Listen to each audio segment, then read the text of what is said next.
அஸ்ஸலாமு அலைக்கும் வரஹ்மத்துல்லாஹி வபரகாத்துஹு.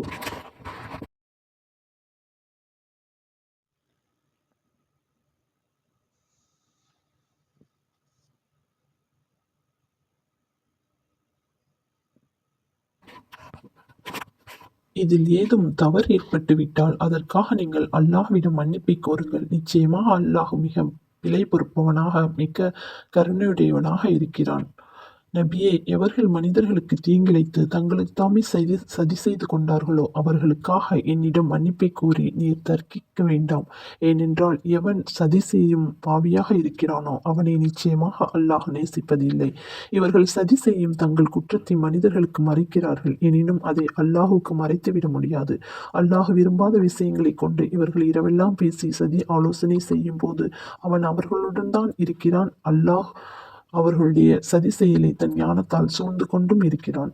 நம்பிக்கையாளர்களே, இவர்களுக்கு உதவுவதற்காகவா நீங்கள் இவ்வுலகத்தில் தர்க்கிக்கிறீர்கள்? மறுமை நாளில் இவர்களுக்காக அல்லாஹ்விடம் தர்க்கிப்பவன் யார்?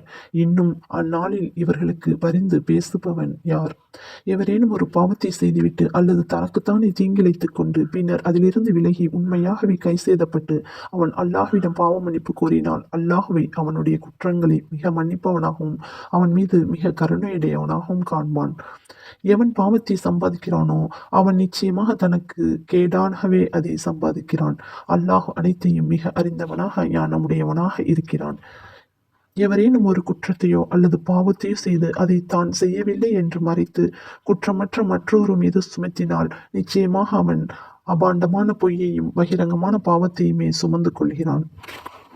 நபியே, அல்லாஹுவின் அருளும் அவனது கிருபையும் மீது இல்லாதிருந்தால் நீர் தவறிழைத்திருக்கக்கூடும்.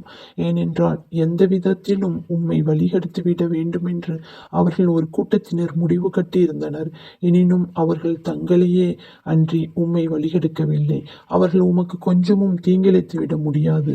அல்லாஹ் வேதத்தையும் ஞானத்தையும் உம்மீது இறக்கி நீங்கள் அறியாத அனைத்தையும் உமக்கு கற்பித்திருக்கிறான்.